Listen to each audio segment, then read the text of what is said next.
Maya Rodriguez sat in the back corner of the war room, her hands folded neatly on the metal table. The chair was too big for her, built for the tall Zephyrians who ran most of the meetings. She tried to make herself smaller as dozens of alien voices filled the air around her. The war room was huge.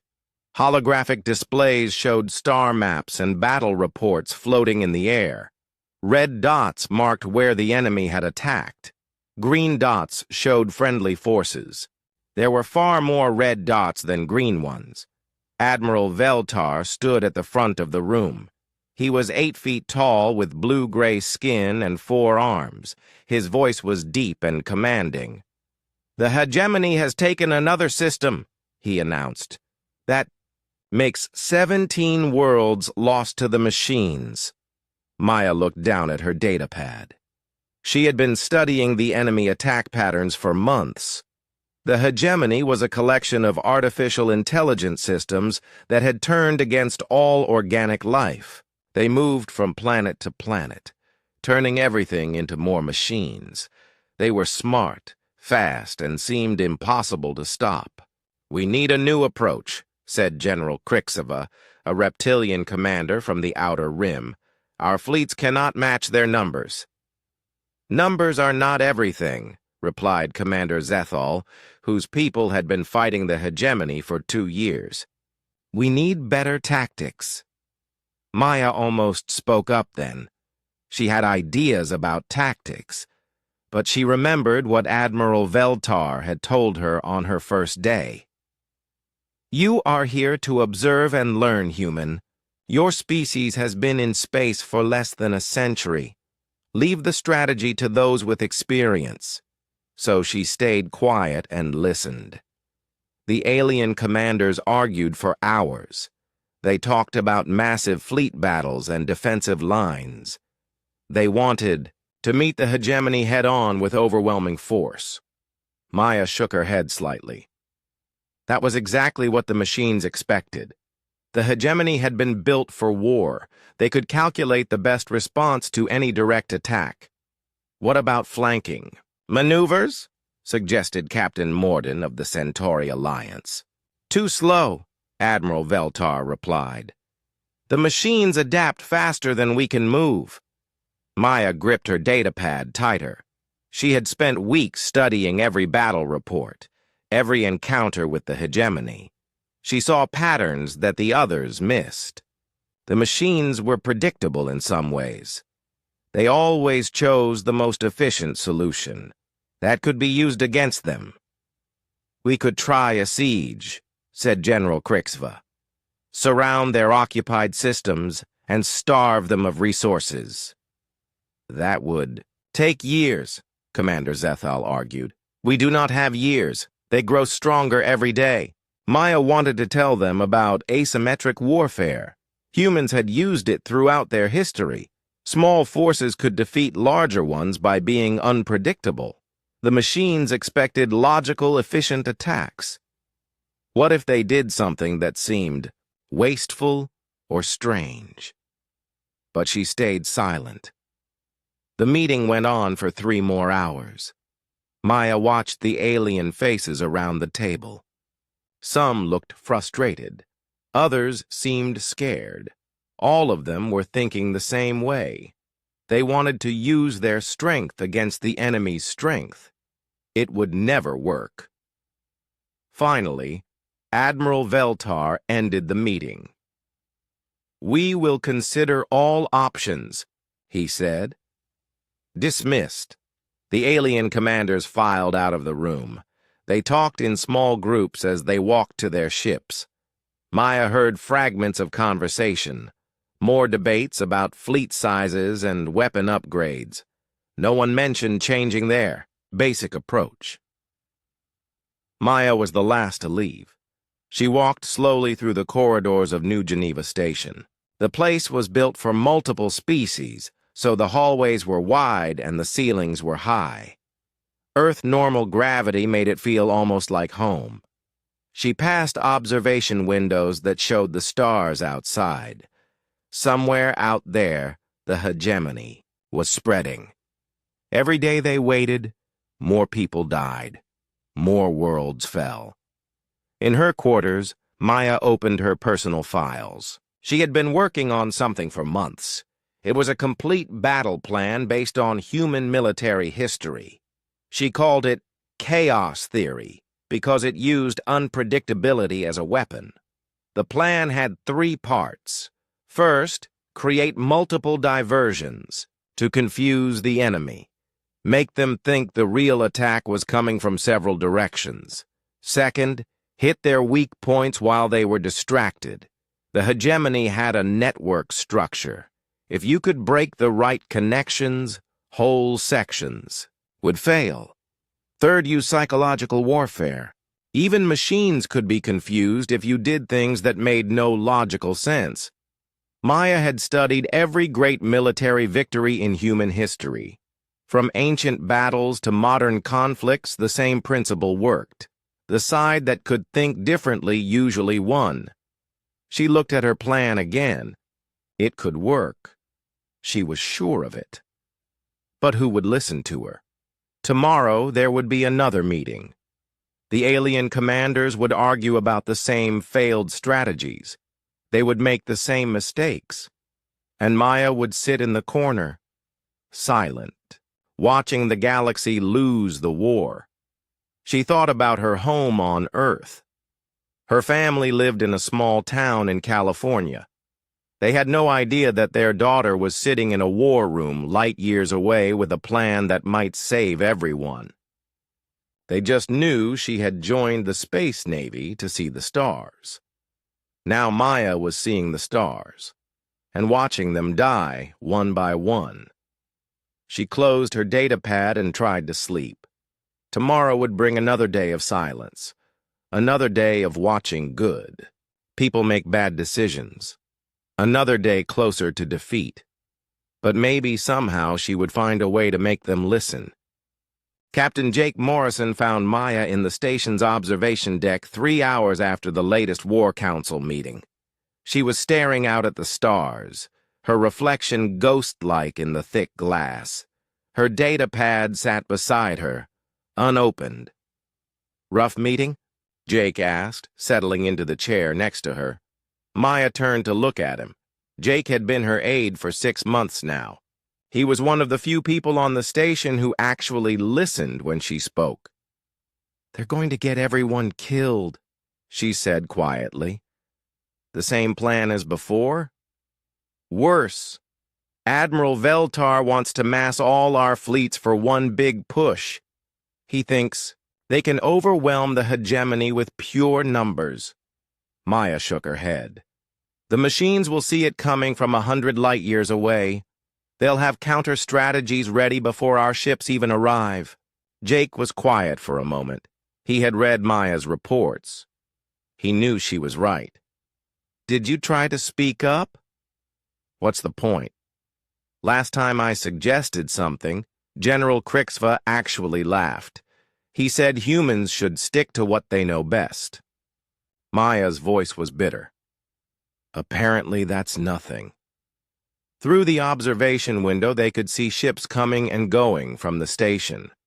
Sleek Zephyrian cruisers, blocky Centauri battleships, and the organic-looking vessels of the Outer Rim Alliance. Earth's small fleet looked primitive by comparison. "Captain Park sent another intelligence report," Jake said, trying to change the subject. Maya finally picked up her datapad. Captain Lisa Park ran human intelligence operations from a base near Jupiter. Her reports were always thorough and usually depressing. This one was no different. The hegemony had attacked 3 more systems in the past week.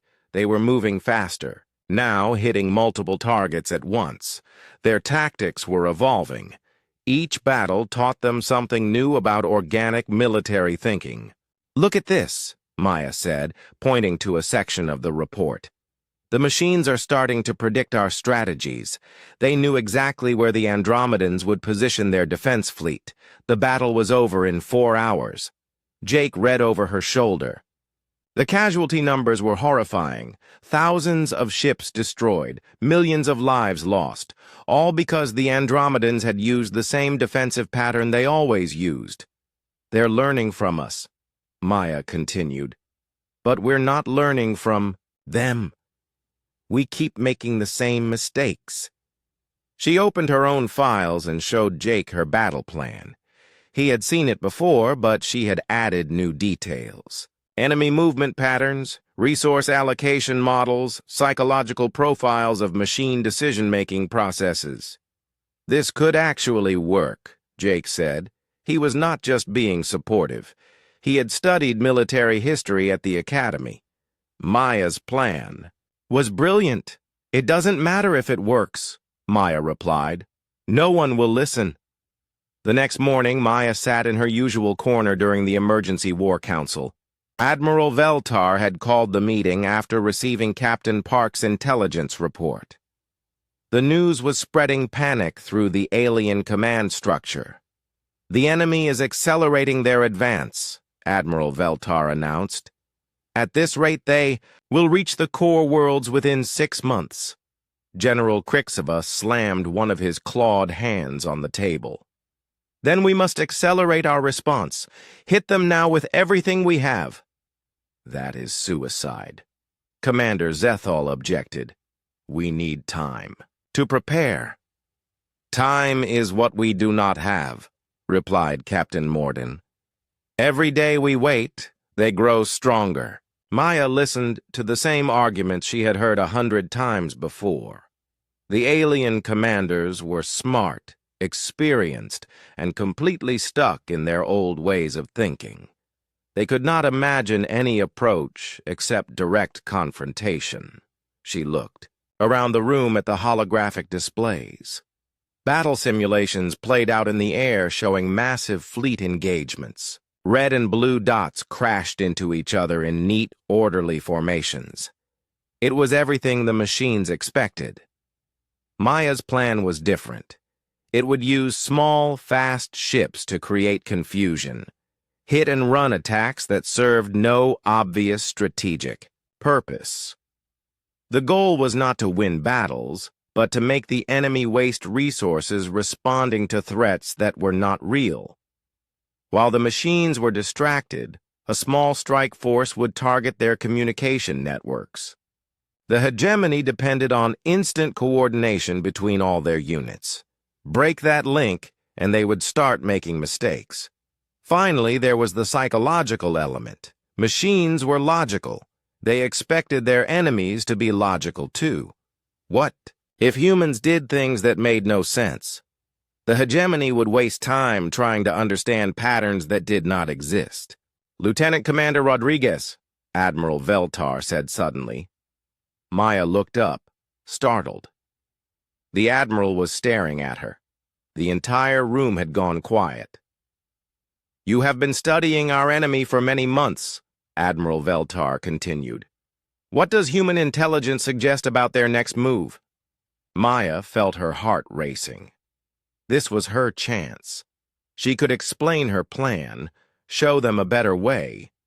But she saw the expressions on the alien faces around her. They were not really asking for her opinion. They just wanted confirmation of what they already believed. "The hegemony will continue to expand along the most efficient routes," Maya said carefully. "They prioritize high-value targets with minimal defenses." "As we expected," General Krixva said dismissively, "they are predictable." "But that predictability could be used against them," Maya added quickly. Admiral Veltar raised one of his hands. "Thank you, Lieutenant Commander. That will be all." Maya felt her face flush with embarrassment. She had tried to hint at her ideas, but they were not interested. She was just there to provide information, not solutions. The meeting continued for another 2 hours. Maya sat in silence, watching the alien commanders plan for disaster. They were going to mass their fleets for a direct assault on the strongest hegemony position. It was exactly what the machines wanted them to do. After the meeting ended, Maya walked back to her quarters with Jake. Neither of them spoke until they were alone. "You should have told them about your plan," Jake said. "They wouldn't have listened. You saw how they reacted when I just mentioned using their predictability against them." Jake was frustrated. He had watched Maya develop one of the most innovative military strategies he had ever seen, and now it was going to stay locked in her personal files while the galaxy burned. "Maybe we should contact Earth," he suggested. "Get Admiral Chen to put pressure on them." Maya shook her head. "Admiral Chen has his own problems. Earth is barely keeping up with fleet production. The last thing he needs is to make enemies in the alien command structure." That night, Maya lay awake in her bunk, staring at the ceiling. Somewhere out there, the hegemony was planning their next attack. They probably already knew about the alien plan for a massive fleet engagement. They were ready for it. In her mind, Maya could see how the battle would unfold. The organic fleets would advance in formation. The machines would let them come, drawing them into a carefully prepared trap. Then the slaughter would begin, unless someone found a way to change the plan, unless someone could make them listen to a different approach. But that someone would not be Maya Rodriguez. She was just there to observe and learn. General Marcus Kane arrived at New Geneva Station on a Tuesday morning with a reputation that preceded him like thunder. Maya had heard the stories. Kane had fought in the border wars against the Rigel pirates. He had commanded the defense of Titan during the mining riots. He was Earth's most decorated military officer and a legend among human forces. Maya watched from the observation deck as his ship docked. The UES Valiant was sleek and modern, bristling with weapons. It looked small next to the alien vessels, but it moved with a precision that spoke of excellent training and discipline. "Impressive," Jake said, standing beside her. "Think he's here to replace Admiral Chen as our representative?" "Maybe," Maya replied. She had mixed feelings about Kane's arrival. On one hand, he might have enough influence to make the aliens listen. On the other hand, he was still part of the same military hierarchy that had kept her silent for months. 2 hours later, Maya received a message on her personal communicator. General Kane wanted to meet with her privately. Her stomach twisted with nervousness as she made her way to the VIP quarters. Kane's temporary office was larger than Maya's entire living space. The general sat behind a desk made of real wood, something almost impossible to find on a space station. He was younger than Maya had expected, maybe 45, with gray hair and intelligent eyes. "Lieutenant Commander Rodriguez," Kane said, standing to shake her hand. "I've heard interesting things about your work here." "Sir?" Maya was confused. She had not thought anyone important knew who she was. "Captain Park mentioned you in her last report to Earth Command. She said you've been doing detailed analysis of hegemony tactics." Kane gestured for her to sit down. "I'd like to hear your thoughts." Maya felt a flutter of hope. Maybe this was her chance. "Sir, I've been studying the enemy for 8 months now. I think I've identified some patterns that could be exploited." "Go on." For the next hour, Maya explained everything. She showed Kane her data on hegemony response patterns. She outlined the 3-phase plan she had developed. She talked about asymmetric warfare and psychological operations. Kane listened carefully, taking notes on a tablet computer. "This is remarkable work," Kane said when she finished. "You've identified vulnerabilities that no one else has seen." Maya felt a surge of excitement. Finally, someone understood what she was trying to accomplish. "The diversion attacks are particularly clever," Kane continued. "Make them think the Real threat is coming from multiple directions, then hit them where they're not looking. Exactly, sir. The hegemony always responds to threats in the most efficient way possible. If we can make them think there are threats everywhere, they'll spread their forces thin trying to counter all of them. Kane made more notes. And the network disruption strategy? The machines depend on instant communication between all their units. It's how they coordinate so effectively. But it's also a weakness. If we can target the right communication nodes, we can create cascading failures throughout their network, like taking out the brain of the operation. Yes, sir, but it has to be precise. Hit the wrong nodes and they'll just route around the damage. Hit the right ones and whole sectors of their force will be cut off from central command. Kane was nodding enthusiastically. And the psychological warfare component? Maya smiled. This was her favorite part of the plan. Machines think logically. They expect their enemies to think logically too. What if we did things that made no tactical sense? The hegemony would waste enormous amounts of processing power trying to understand patterns that don't exist. Give me an example. We could send supply convoys to empty systems, or position defense fleets to protect planets with no strategic value. From a logical standpoint, it's wasteful. But it would force the machines to analyze threats that aren't real threats. Kane was quiet for a long moment, studying his notes. This could work, he said finally. This could actually work. Maya felt a rush of relief. Someone finally believed in her plan. I want you to send me all your files, Kane said. Every analysis, every tactical projection, every detail of your strategy. I'm going to present this to the War Council. You are, sir? Maya was surprised. She had assumed Kane would want her to present it herself. Lieutenant Commander, you've done brilliant work here, but let's be realistic about the situation. The alien commanders don't respect human military thinking. They barely tolerate our presence in their war room. If this plan is going to be accepted, it needs to come from someone they see as credible. Maya understood what he was saying, but something about it bothered her. Will you mention that I developed it? Kane was quiet for a moment. I think it would be better if I presented it as a collaborative effort. Earth Command working together to find solutions. You understand? Maya did not understand, but she nodded anyway. The important thing was getting her plan implemented. If Kane could make that happen, did it really matter who got the credit? That evening, Maya transferred all her files to Kane's personal system.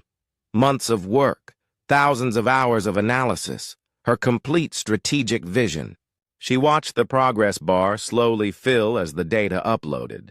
Jake found her in her quarters afterward. How did the meeting go? Good, I think. Kane wants to present my plan to the War Council. That's great news, Jake said, but he looked concerned. You don't sound happy about it. Maya tried to explain her mixed feelings. On one hand, she was thrilled that her strategy might finally be implemented. On the other hand, she felt strange about letting someone else present her work. Maybe it's better this way, she said, trying to convince herself. Kane has the rank and reputation to make them listen. I'm just a lieutenant commander who's been in space for 2 years. You're the person who figured out how to beat the hegemony, Jake replied. That should count for something.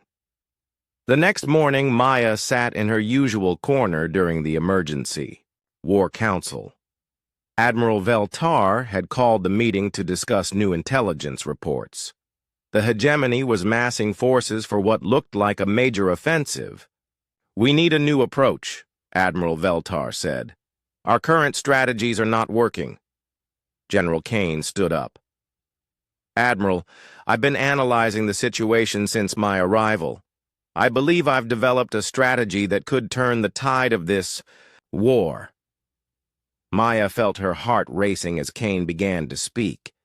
He was presenting her plan perfectly, explaining each element with the same enthusiasm she had shown him. The alien commanders were listening intently. "The key is asymmetric warfare," Kane said. "We use the enemy's strengths against them. Their predictability becomes a weakness. Their efficiency becomes a trap." Admiral Veltar was nodding slowly. "Explain this asymmetric warfare." Kane outlined the three-phase strategy: diversionary attacks to confuse the enemy, precision strikes against communication networks, psychological operations to waste machine resources. It was Maya's plan, word for word. "This is innovative thinking," General Krixova said with surprise. "I had not considered using their logical nature against them."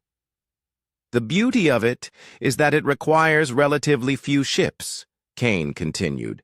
"We don't need to match their numbers. We just need to be smarter than they are." Commander Zethal leaned forward. "How confident are you that this will work?" Kane paused dramatically. "I've run extensive simulations. The success probability is over 70%. Maya gripped her data pad tightly. Those were her simulations, her analysis, her months of careful work. But Kane was presenting it as if he had developed everything himself. "I am impressed, General." "Kane," Admiral Veltar said. "This shows the kind of innovative thinking we need. Earth Command should be proud of your strategic abilities." Maya felt sick to her stomach. She watched as the alien commanders praised Kane for his brilliant insights. Her strategy, her plan to save the galaxy, but she stayed silent, just as she had been told to do from the very beginning. Kane caught her eye across the room and nodded slightly. She could not tell if it was acknowledgement or warning. Either way, the message was clear. This was how things worked. This was how the galaxy would be saved, even if no one would ever know that Lieutenant Commander Maya Rodriguez had been the one to figure out how to do it. The main command center of New Geneva Station buzzed with activity like Maya had never seen before. Dozens of holographic displays showed fleet movements across 3 sectors. Officers from 6 different species worked side by side, coordinating. The largest military operation in galactic history. Maya stood at her assigned station, watching her plan come to life. It was strange seeing it implemented on such a massive scale.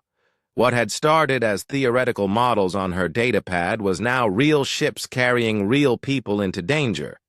"Phase 1 is go," announced Commander Zethal from the Coordination Center. "Diversionary forces are moving into position." Maya watched the tactical display as human ships led the first wave of attacks. Commander Alex Turner was in charge of the diversionary force, flying an old Earth destroyer called the Phoenix. His job was to make the hegemony think the main attack was coming from the outer rim. "Turner's doing good work out there," Jake said quietly. He was standing beside Maya, officially serving as her aide, but really just offering moral support. Maya nodded, but she felt nervous. Turner was following the diversionary protocols perfectly, but he did not understand the deeper strategy. None of the field commanders did. Only Maya knew how all the pieces were supposed to fit together. "Hegemony forces are responding as predicted," reported Captain Lisa Park from her intelligence station. "They're moving defensive units to counter the diversionary attacks." Maya felt a moment of satisfaction. The machines were doing exactly what she had expected. They saw threats in 3 different sectors and were spreading their forces to meet them. It was working. At the main command station, General Kane was coordinating with Admiral Veltar. Maya could hear fragments of their conversation over the comm chatter. "The psychological operations are having an effect," Kane was saying. The enemy is wasting resources investigating our fake supply runs. Colonel Nina Walsh was handling the psychological warfare from her ship near the front lines. Maya had designed those operations specifically to confuse machine logic. Fake convoys, empty troop movements, defensive positions that protected nothing important. The hegemony was spending enormous amounts of processing power trying to understand patterns that did not exist. Phase 2 initiating, announced Admiral Veltar. Strike teams are moving toward their targets. Maya held her breath. Phase 2 was the most critical part of the plan. While the machines were distracted by the diversions, small strike forces would attack key communication nodes. These were not the obvious targets that any military strategist would choose.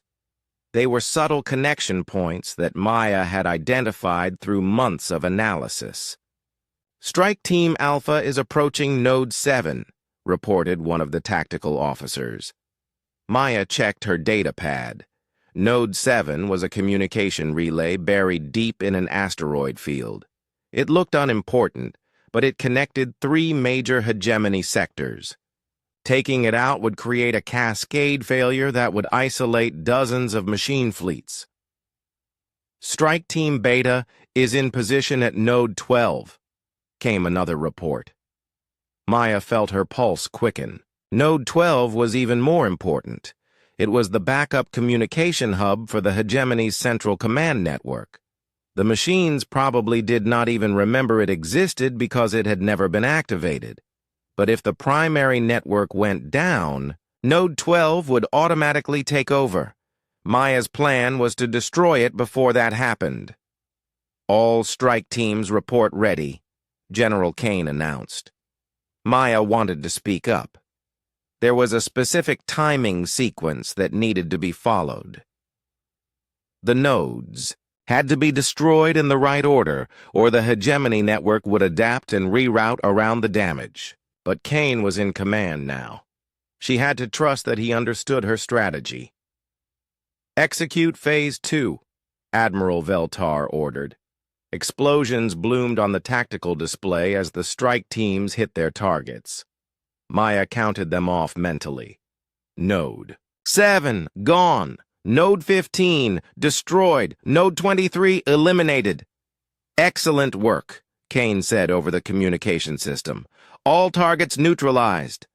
But Maya was staring at her datapad in horror. They had missed Node 12. Strike Team Beta had hit Node 11 instead, a decoy relay that did nothing important. The backup communication hub was still intact. Sir, Maya said, approaching the command station. There's been an error. Strike Team Beta hit the wrong target. Kane turned to look at her with annoyance. Lieutenant Commander, please return to your station. The operation is proceeding according to plan. But, sir, Node 12 is still operational. When the hegemony realizes what we've done, they'll switch to the backup network. We need to destroy it before... That will be all, Lieutenant Commander, Kane said firmly. Maya felt her face burning with embarrassment, but she was more worried about the mission. She had spent weeks analyzing the hegemony network topology. She knew exactly how the machines would respond to the damage they had inflicted. On the tactical display, she could see the first signs of the enemy's adaptation. Machine fleets that had been cut off from Central Command were already beginning to re-establish contact. The backup network was coming online.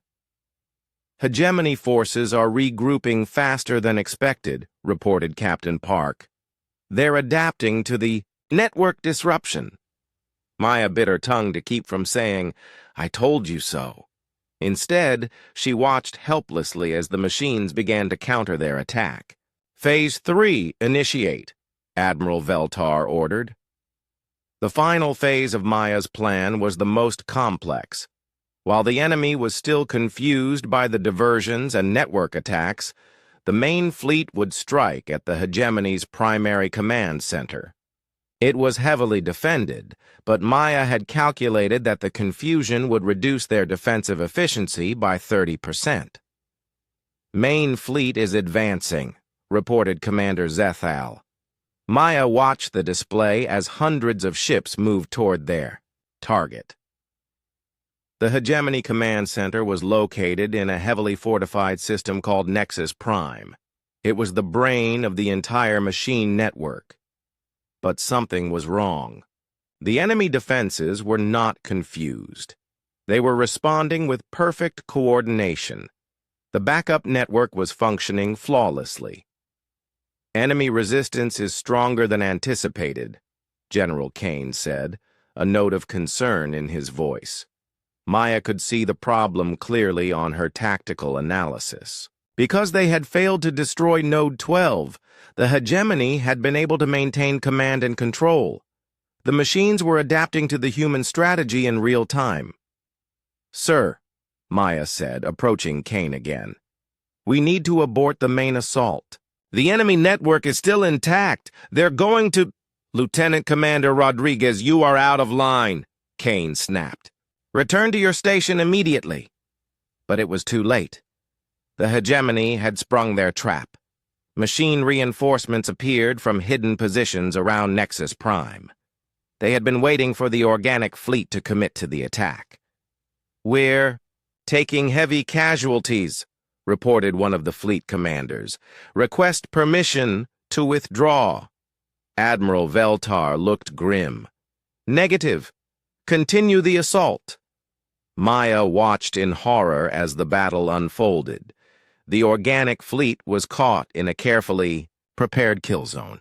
The Hegemony had used the humans' own strategy against them, creating a diversion while positioning their real strength where it would do the most damage. "Admiral, we're being slaughtered out there," came another report. "The enemy knew we were coming." "How is this possible?" General Krixva demanded. "Your strategy was supposed to confuse them." Kane looked confused and frustrated. "The simulations showed this would work. I don't understand what went wrong." Maya knew exactly what had gone wrong, but she had been ordered to stay silent. She watched the casualty reports climbing as more ships were destroyed. Good people were dying because of a mistake that could have been prevented. "We need to change tactics," Admiral Veltar said urgently. "General Kane, what do you recommend?" Kane stared at the tactical display, but Maya could see that he was lost. He had memorized her plan but did not truly understand it. When the situation changed, he had no idea how to adapt. Kane hesitated. "We should, reinforce the main assault." "No," Maya said, unable to stay quiet any longer. "That will just send more ships to die. We need to fall back and regroup." The command center went silent. Every alien officer was staring at her. Maya realized she had just contradicted a general in front of the entire command staff. "Lieutenant Commander Rodriguez," Admiral Veltar said coldly, "you will remain silent or be removed from this command center." Maya felt Jake's hand on her shoulder, trying to calm her down. But she could not stay quiet anymore. She could see exactly how to salvage the mission, but only if they acted quickly. The battle was falling apart, and only she knew how to fix it. The command center filled with the sounds of disaster. Alarm sirens wailed as red lights flashed across every display. Ship after ship disappeared from the tactical screen as the Hegemony tore through the organic fleet with ruthless efficiency. "UES. Phoenix is down," reported the communications officer. "Commander Turner's ship has been destroyed." Maya felt sick. Alex Turner had been following her diversionary protocols perfectly. He had died because General Kane did not understand the strategy well enough to adapt when things went wrong. "Andromedan Battle Group is requesting immediate support," came another report. "They're surrounded and taking heavy fire." Admiral Veltar turned to General Kane with growing desperation. Your strategy is failing, General. We need new orders.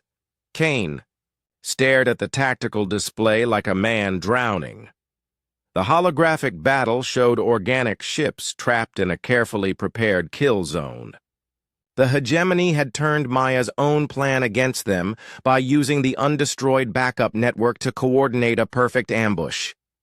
We should continue the assault, Kane said weakly. Concentrate our forces on the primary target. Sir, that's exactly what they want us to do, Maya said, unable to stay quiet. The command center is a trap. We need to— Silence! Admiral Veltar roared. General Kane is in command of this operation. But Kane was falling apart. Sweat beaded on his forehead as he tried to understand tactical information he had never truly learned. He had memorized Maya's plan but had no idea how to modify it when the situation changed. Maybe we could try a flanking maneuver? Kane suggested desperately. Maya closed her eyes in frustration. A flanking maneuver would take hours to coordinate. By then, the entire fleet would be destroyed. Centauri Squadron is down to 20% strength, reported Captain Park.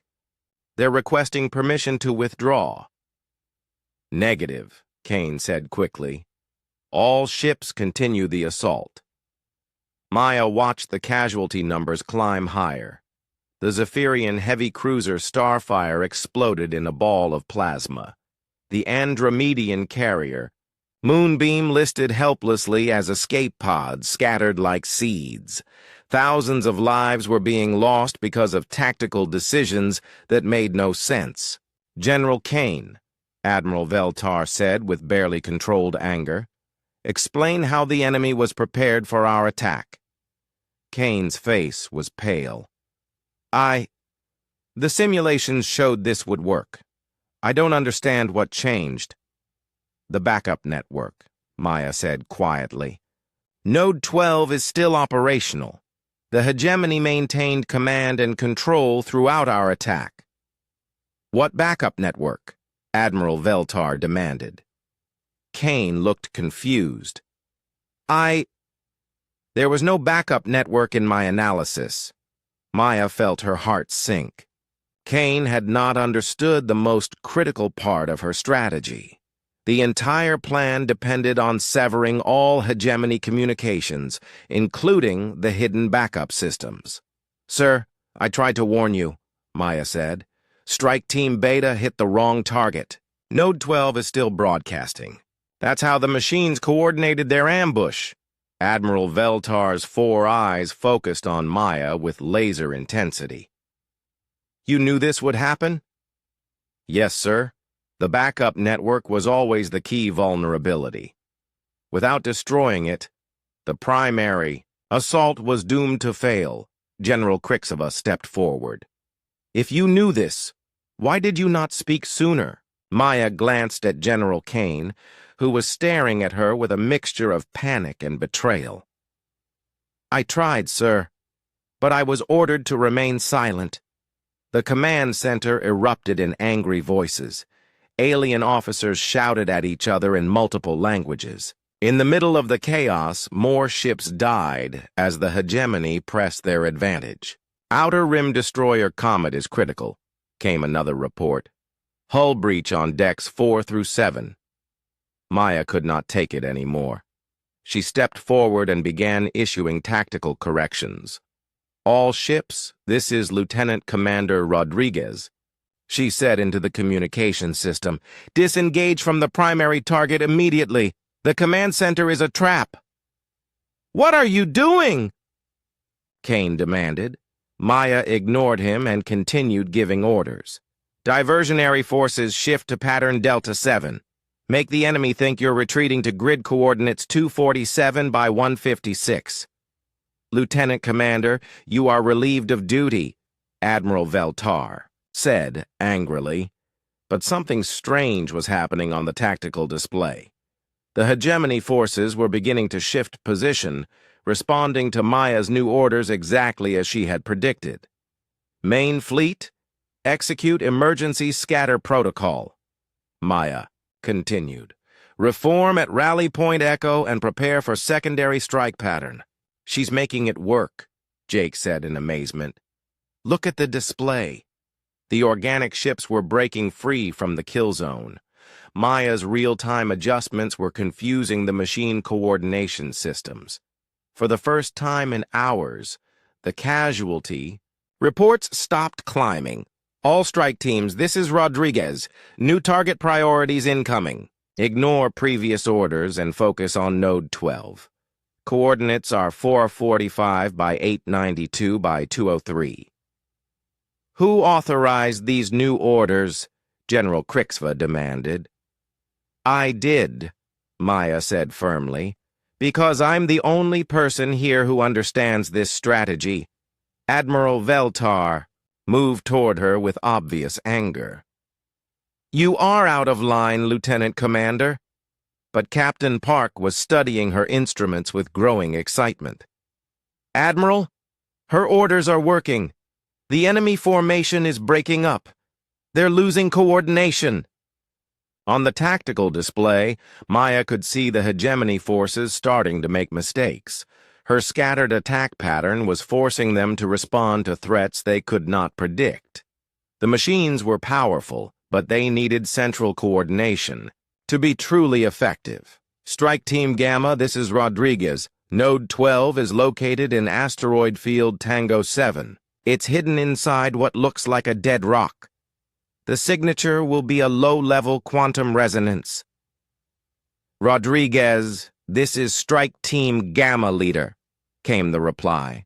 We have the target, moving to intercept. Maya felt a surge of hope. If they could, destroy the backup network now. While the main command system was already damaged, the hegemony would lose all coordination. General Kane, Admiral Veltar said coldly. Control your subordinate. Kane looked helpless. She's not following the plan. She is the plan, Jake said suddenly. Everyone turned to look at him. Maya developed the entire strategy. Kane just memorized her work. The command center went dead silent, except for the tactical reports coming in from the fleet. Maya felt every alien eye focusing on her. Is this true? Admiral Veltar asked Kane. Kane's face was red with embarrassment. Lieutenant Commander Rodriguez provided valuable input. I developed the entire strategy, Maya said clearly. Every analysis, every tactical projection, every detail of the operational plan, General Kane presented my work as his own. The silence stretched for several seconds. Then explosions lit up the tactical display as Strike Team Gamma found their target. Node 12 is destroyed, reported the team leader. Backup network is down. Immediately, the hegemony formation began to collapse. Machine ships that had been working in perfect coordination suddenly started operating independently. Their tactical advantage evaporated as communication failures spread through their network. Enemy forces are in disarray, Captain Park announced with excitement. They're falling back to defensive positions. Maya continued issuing orders, her voice calm and confident. All ships, execute pursuit pattern Alpha 9. Don't let them regroup. Hit them while they're confused. Admiral Veltar stared at the tactical display as the organic fleet pressed their sudden advantage. Maya's real-time adaptations were turning a devastating defeat into a potential victory. You did this, the Admiral said quietly. This entire strategy, it was yours. Maya nodded. Yes, sir. And if you'll let me continue commanding, I can finish what we started. Admiral Veltar looked at General Kane, who seemed to have shrunk into himself with shame. Then he looked back at Maya. The command is yours, Lieutenant Commander. Show us how to win this war. The command center transformed the moment Admiral Veltar gave Maya command authority. Officers who had ignored her for months suddenly hung on her every word. The tactical displays that had shown nothing but red disaster markers now bloomed, with green success indicators. "All ships, maintain pursuit formation," Maya ordered. "Don't let the enemy regroup. They're most vulnerable right now while their network is down." She moved to the central command station, her fingers dancing across. Holographic controls. The strategy that had lived in her mind for months was finally being implemented correctly. Every ship movement, every tactical decision flowed from her deep understanding of both human warfare and machine psychology. "Lieutenant Colonel Roberts, take your squadron through Grid 77 Alpha," Maya continued. "The enemy will try to establish a new communication node there. Stop them." Acknowledged. Rodriguez. Moving to intercept. Maya felt a strange sense of calm. After months of sitting silently in the corner, she was finally doing what she had been trained to do. Command decisions came naturally to her, each one building on the others in a complex pattern that confused the machines but made perfect sense to human tactical thinking. "Major Sullivan, your ships need to create a diversion at coordinates 449. By 227, Maya said. "Make it look like you're preparing for a major assault, then withdraw at the last second." "Copy that. Creating false threat now." Admiral Veltar watched from beside her, his forearms crossed in what Maya had learned was a gesture of deep concentration. "How are you doing this?"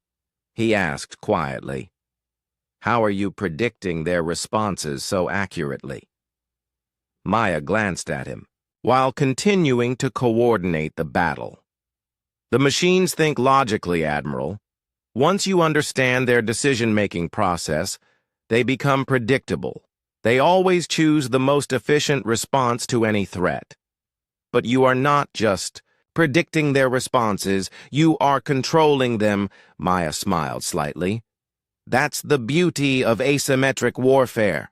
You make the enemy react to threats that don't exist while the real attack comes from somewhere they're not watching." On the tactical display, Commander Steve Patterson was leading a flanking maneuver that Maya had designed in real time. His ships moved through an asteroid field that the hegemony had dismissed as impassable. But Maya had calculated that human pilots, with their intuitive understanding of three-dimensional movement, could navigate it successfully. Patterson to command. "We're through the asteroid field and in position behind enemy lines." "Excellent. Work, Commander. Execute strike pattern Delta on my mark." Maya waited for the perfect moment. The hegemony forces were still trying to re-establish their network connections. They were focused on defensive positions and had not noticed Patterson's ships approaching from behind. Mark.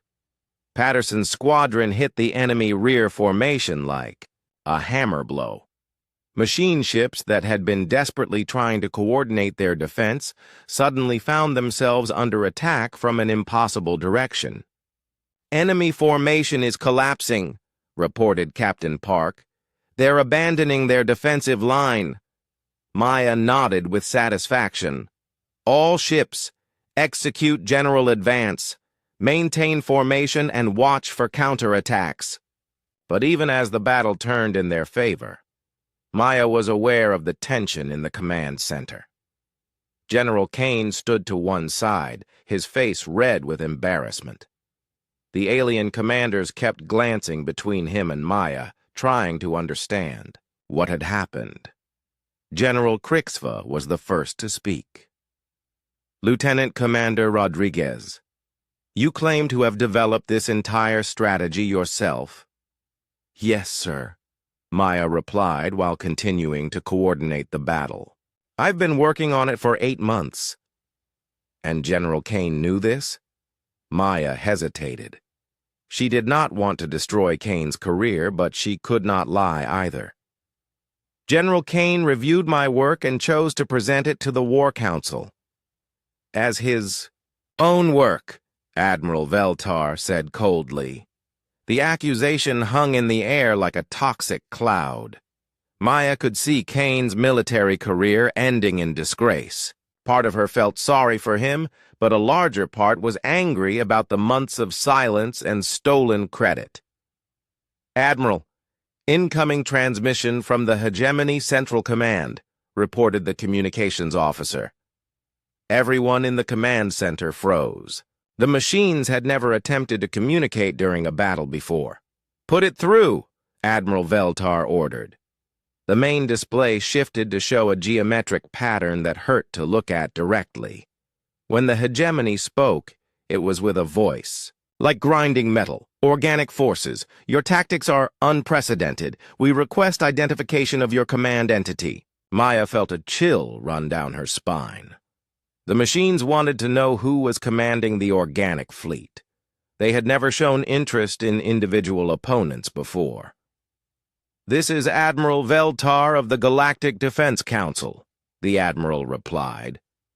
"Negative. Query refers to tactical command entity, individual demonstrating unprecedented strategic capability." All eyes in the command center turned to Maya. The hegemony had somehow identified her as the real strategist behind the attack. "This is Lieutenant Commander Maya Rodriguez of Earth Fleet," Maya said clearly. The geometric pattern on the screen shifted and changed.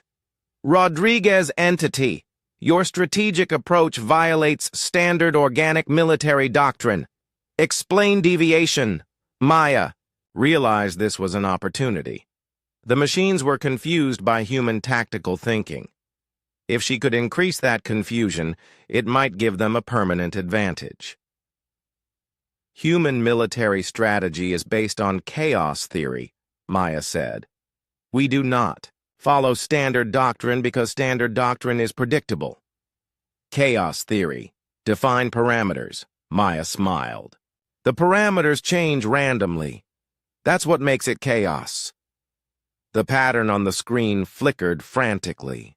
Maya could almost hear the machine networks struggling to process information that made no logical sense. Clarification required. "Random parameters cannot produce coherent strategy." "That's where you're wrong," Maya replied. "Random elements create unpredictable patterns that cannot be calculated in advance." The communication cut off abruptly. On the tactical display, Maya could see the hegemony forces beginning to withdraw in confusion. They were retreating not because they were defeated, but because they could not understand their opponent. "Remarkable," Admiral Veltar said quietly. "You confused them into retreating." Maya nodded. "The machines expect their enemies to think like machines. When we think like humans instead, they can't cope." General Krixova stepped forward. "Lieutenant Commander Rodriguez, I owe you an apology. We have underestimated human strategic capabilities." "Thank you, sir." Commander Zethal joined the conversation. "Your species thinks differently than any of ours. This could be the key to winning the war." Maya felt a surge of pride. For months, the aliens had dismissed human thinking as primitive and chaotic. Now they were beginning to understand that chaos could be a weapon. "Admiral," Captain Park announced, "the enemy fleet is in full retreat. They're abandoning the Nexus Prime system." Cheers erupted throughout the command center. The battle that had started as a disaster was ending in complete victory. Maya's strategy had not only saved the fleet, but had driven the hegemony from one of their most important strongholds. Admiral Veltar turned to face the assembled officers. "Today we have learned an important lesson. Wisdom can come from unexpected sources. We must never again dismiss ideas simply because they come from a young species." He looked directly at Maya.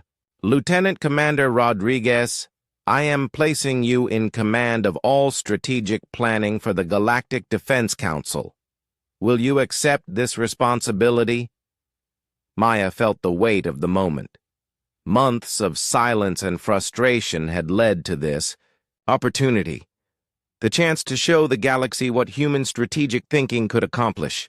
Yes, sir, she said firmly. I accept. 6 weeks after the Battle of Nexus Prime, Maya Rodriguez stood before the largest gathering of military leaders in galactic history. The Grand Assembly Hall of New Geneva Station had been expanded to accommodate representatives from 47 different species. Holographic displays showed the current state of the war, and for the first time in 2 years, the news was good. The Hegemony Central Network suffered a complete cascade failure, Maya reported to the assembled crowd. Without their ability to coordinate attacks, their expansion has stopped entirely. In fact, they're now retreating from 17 systems they previously controlled. Admiral Veltar nodded approvingly from his position at the head table. Lieutenant Commander Rodriguez, explain for the assembly how this was accomplished. Maya activated the tactical display behind her. It showed the complex network of hegemony command structures that she had spent months mapping. The key was understanding that the machines think like machines. They always choose the most efficient solution to any problem. Once we understood that pattern, we could predict their responses. General Thexva of the Andromedans raised one of her 6 arms. But how did you know which communication nodes to target? There were thousands of possibilities. The machines built redundant systems, but they built them logically, Maya explained. They placed backup networks in locations that made mathematical sense. By studying their construction patterns, I could identify which nodes were critical and which were decoys. She changed the display to show the results of recent battles. Green indicators marked systems where organic forces had successfully used her new tactical doctrines. The success rate was remarkable. Most importantly, Maya continued, we learned to use our humanity as a weapon. The hegemony cannot predict responses that don't follow logical patterns. When we act unpredictably, they waste enormous resources, trying to understand strategies that are based on intuition rather than calculation. Captain Jake Morrison, now promoted to Major, stood up from the audience. Commander Rodriguez, can you explain the psychological warfare component for those who haven't seen it in action? Maya smiled. Jake had been promoted to serve as her deputy in the new Strategic Planning Division. The machines expect their enemies to act rationally. When we do things that seem irrational but serve a hidden purpose, they become confused. For example, we might send supply convoys to empty systems. The hegemony will spend days analyzing why we would waste resources on nothing, never realizing that the real purpose was to distract them while we attacked somewhere else. Commander Zethal leaned forward with interest. You are weaponizing the chaos of organic thinking. Exactly. What the machines see as chaos we call creativity. It's one of humanity's greatest strengths. The presentation continued for 2 more hours. Maya outlined the new tactical doctrines that had emerged from studying human military history. Asymmetric warfare, guerrilla tactics, psychological operations, and deception strategies that no other species had ever considered. Captain Lisa Park presented intelligence showing how the hegemony was struggling to adapt. They've begun running probability calculations on random number generators, she reported with amusement. They're trying to predict human unpredictability using mathematics. It's causing processing errors throughout their network. When the formal presentation ended, Admiral Veltar stood to address the assembly. Honored colleagues, today marks a turning point in this war. For too long, we have tried to fight the machines using their own methods. Logic against logic, efficiency against efficiency. We were losing because we were playing their game. He gestured toward Maya. Lieutenant Commander Rodriguez has shown us a different path. She has proven that our differences are not weaknesses to be hidden, but strengths to be celebrated. The chaos of organic thinking, the unpredictability of emotional decision-making, the creative solutions that emerge from desperation, these are the weapons that will win this war. The Admiral paused dramatically. Therefore, it is my honor to announce that the Galactic Defense Council has voted unanimously to establish a new strategic command division under human leadership. Lieutenant Commander Rodriguez will be promoted to the rank of Strategic Commander and given authority over all military planning operations. The assembly erupted in applause. Maya felt overwhelmed by the moment.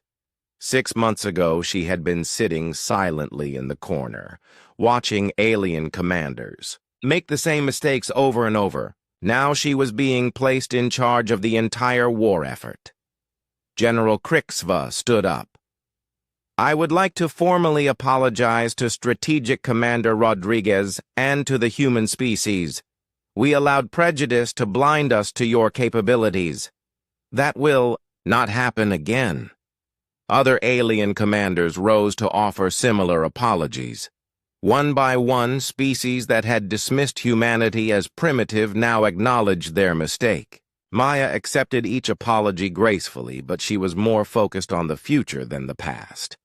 After the ceremony, Maya found herself in her new office, the largest command center on New Geneva Station. The walls were covered with displays showing battle plans and strategic projections. For the first time since the war began, those projections showed victory as a realistic possibility. Jake knocked on her door and entered carrying 2 cups of coffee. So how does it feel to be the most important human in the galaxy? Maya accepted the coffee gratefully. Terrifying and exciting at the same time. 6 months ago, I couldn't get anyone to listen to my ideas. Now they want me to plan the entire war. You've earned it. Your strategies have already saved millions of lives. Maya looked out the observation window at the stars beyond. Somewhere out there, the hegemony was struggling to understand an enemy that refused to think like a machine. Human fleet commanders were using tactics that violated every principle of logical warfare. The results spoke for themselves. There's something poetic about it, Maya said thoughtfully. The machines became so advanced that they forgot how to think creatively. They optimized themselves into a corner. Meanwhile, humans remained gloriously, chaotically, unpredictably human. And that's winning the war. Maya nodded. The hegemony made one critical error in their calculations. They assumed that all intelligence would eventually become like them, logical, efficient, predictable. They never considered that intelligence could evolve in different directions. She turned back to her displays where new battle plans were taking shape. Human tactical thinking was spreading throughout the galactic fleet. Alien commanders were learning to embrace chaos as a strategic tool. The careful, logical approach that had characterized galactic warfare for centuries was giving way to something new and dangerous. What's next? Jake asked. Maya smiled as she pulled up the strategic overview.